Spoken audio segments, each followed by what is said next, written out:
वक्रतुंड महाकाय सूर्यकोटि संप्रभ निर्विघ्नं कुरु मे देव सर्वकार्येषु सर्वदा। भगवान शिव और देवी पार्वती के पुत्र भगवान गणेश एक हिंदू देवता हैं। वे अपने उपासक के मार्ग में आने वाली सभी कठिनाइयों को दूर करने के लिए जाने जाते हैं। गणेश दयालु और बुद्धिमान हैं। भगवान शिव और उनकी पत्नी देवी पार्वती कैलाश पर्वत पर सुखी जीवन व्यतीत कर रहे थे। एक दिन देवी पार्वती घर पर स्नान की तैयारी कर रही थीं। चूंकि वह परेशान नहीं होना चाहती थी, इसलिए उन्होंने शिव के बैल नंदी से कहा, किसी को भी अंदर न आने दें। नंदी ने पार्वती की इच्छा पूरी करने का वचन देते हुए भक्तिपूर्वक यह पद संभाला। लेकिन जब भगवान शिव घर आए और अंदर आना चाहते थे तो नंदी ने उन्हें जाने दिया, क्योंकि वह उनके प्रति वफादार थे। पार्वती निराश थीं, क्योंकि उनके पास शिव के प्रति नंदी जैसा कोई वफादार नहीं था। इसलिए उन्होंने हल्दी का लेप लिया और एक बालक का निर्माण किया। उन्होंने उसमें प्राण डाल दिए और उसे अपना वफादार पुत्र गणेश नाम दिया। अगली बार जब देवी पार्वती जी को स्नान करने की इच्छा हुई तो उन्होंने गणेश को अपने दरवाजे पर पहरा देने के लिए नियुक्त किया। गणेश जी दरवाजे पर पहरा देने लगे। जल्द ही भगवान शिव जी घर आ गए। गणेश जी ने उनसे कहा कि वे घर में प्रवेश नहीं कर सकते। भगवान शिव हैरान थे कि एक अजीब लड़का उन्हें घर में प्रवेश करने से क्यों रोक रहा है। उन्होंने अपनी सेना को लड़के को वहां से हटाने का आदेश दिया। लेकिन शिव जी को आश्चर्य हुआ कि उनकी पूरी सेना गणेश के सामने हार गई। यह देखकर शिव ने स्वयं उस लड़के से युद्ध करने का निश्चय किया। अपने दैवीय क्रोध में उन्होंने गणेश को उनकी गलती की सजा दी।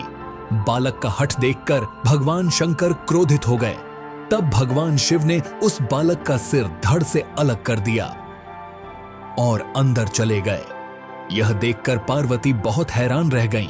उन्होंने शिव जी को बताया कि वह बालक तो उनका पुत्र था और उन्होंने भगवान शिव से विनती करी कि वे किसी भी कीमत पर उसके प्राण बचाएं। जब पार्वती जी बहुत क्रोधित हो गई, उनकी क्रोध की अग्नि से सृष्टि में हाहाकार मच गया। तब सभी देवताओं ने मिलकर उनकी स्तुति की और बालक को पुनर्जीवित करने के लिए कहा।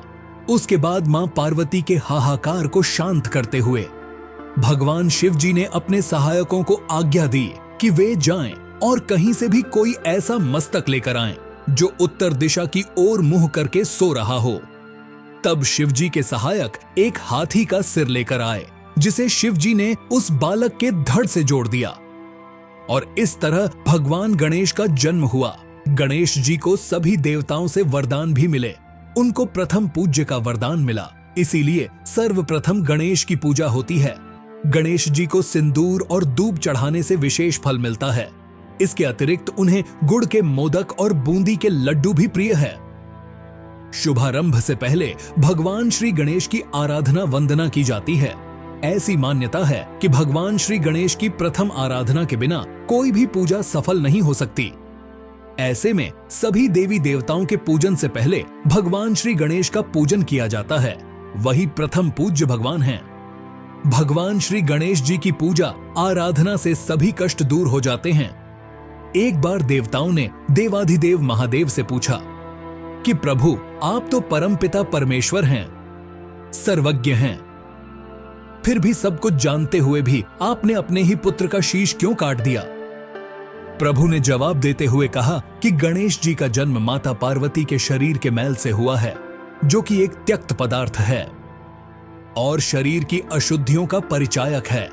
चूंकि भगवान गणेश का जन्म संसार में शुभता के आगमन का प्रतीक है, उनकी शुद्ध अनिवार्य थी।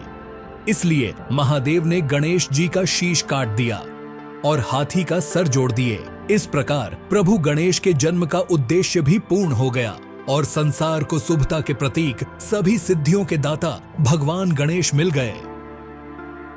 भगवान गणेश और परशुराम के बीच युद्ध। आखिर क्या कारण था कि भगवान गणेश और परशुराम के बीच युद्ध हुआ? ब्रह्मवैवर्त पुराण के अनुसार एक बार भगवान परशुराम अपने इष्ट भगवान शंकर के दर्शन के लिए कैलाश गए। वहां भगवान शिव माता पार्वती के साथ विराजमान थे। साथ ही माता पार्वती को राम कथा सुना रहे थे। कथा में बाधा उत्पन्न न हो इसके लिए उन्होंने अपना दिव्य त्रिशूल गणेश जी को प्रदान कर दरवाजे पर खड़ा कर दिया। साथ ही साथ यह उपदेश दिया कि किसी को भी भीतर न आने दिया जाए।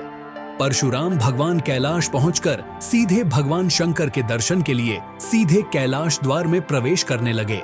द्वार पर नंदी, श्रृंग आदि शिवगणों से उनकी भेंट हुई। परशुराम जी ने उनसे शिव जी के बारे में पूछा कि इस समय वे कहां हैं। इस पर नंदी ने कहा कि इस बात की उन्हें कोई जानकारी नहीं है कि शिव जी कहां हैं। इस पर परशुराम जी ने नंदी आदि शिवगणों पर गुस्सा करते हुए कहा कि तुम्हें यह भी नहीं पता कि तुम्हारे आराध्य देव कहां हैं। ऐसे में तुम शिवगण कहलाने के लायक ही नहीं हो। परशुराम जी ने शिवगणों पर क्रोध किया और खुद शिव जी को ढूंढने कैलाश में प्रवेश कर गए। बहुत ढूंढने के बाद भी उन्हें भगवान शंकर कहीं नहीं मिले। अंत में एक घर दिखाई दिया जहां द्वार पर एक बालक पहरा दे रहा था। परशुराम जी उस बालक के पास पहुंचे और वहीं से द्वार में प्रवेश करने लगे। तब गणेश जी ने उन्हें वहीं रोक दिया। इस पर परशुराम जी ने कहा, तुम कौन हो जो मुझे इस तरह यहां रोकने का प्रयास कर रहे हो? इस पर गणेश जी ने कहा, आप कौन हैं जो इस तरह बिना अनुमति के प्रवेश कर रहे हैं? इतने में नंदी आदि शिवगण वहां आए और परशुराम जी को बताया, ये गजमुख माता पार्वती के पुत्र गणेश जी हैं। साथ ही गणेश जी से कहा कि ये परशुधारी भगवान शिव के भक्त परशुराम हैं।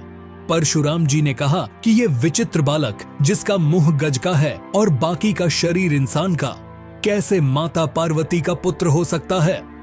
तभी गणेश जी ने परशुराम का उपहास करते हुए कहा कि आप देखने में तो ब्राह्मण लगते हैं, लेकिन आपके हाथों में कमंडल की जगह ये परशु क्यों है? इस पर दोनों में बहस होती रही। फिर इसके बाद परशुराम ने शिव से मिलने के लिए उनके निवास स्थान पर जाने लगे। इतने में गणेश जी ने शिव जी द्वारा दिए गए त्रिशूल को परशुराम के सामने कर उन्हें युद्ध के लिए सावधान किया। उधर परशुराम जी ने भी अपना परशु तान कर चुनौती स्वीकार की। फिर दोनों के बीच भयंकर युद्ध शुरू हो गया। परशु के प्रहार से उनका एक दांत टूट गया। पीड़ा से एक दंत कराह उठे। पुत्र की पीड़ा सुन माता पार्वती आईं और गणेश को इस अवस्था में देख परशुराम पर क्रोधित होकर दुर्गा के स्वरूप में आ गईं। यह देख परशुराम समझ गए उनसे भयंकर भूल हुई है। परशुराम जी ने माता पार्वती से क्षमा याचना कर एक दंत की विनम्रता की सराहना की। परशुराम ने गणेश को अपना समस्त तेज, बल, कौशल और ज्ञान आशीष स्वरूप प्रदान किया। इस प्रकार गणेश की शिक्षा विष्णु के अवतार गुरु परशुराम के आशीष से सहज ही हो गई। कालांतर में उन्होंने इसी टूटे दंत से महर्षि वेदव्यास से उच्चरित महाभारत कथा को लिखा। भगवान गणेश के एक दंत विग्रह का पूजन वंदन स्मरण गणेशोत्सव के दौरान चौथे दिन अर्थात भाद्रपद शुक्ल सप्तमी को करना विशेष फलदायी है। हर हर महादेव। जय मां पार्वती जी। जय गणेश जी।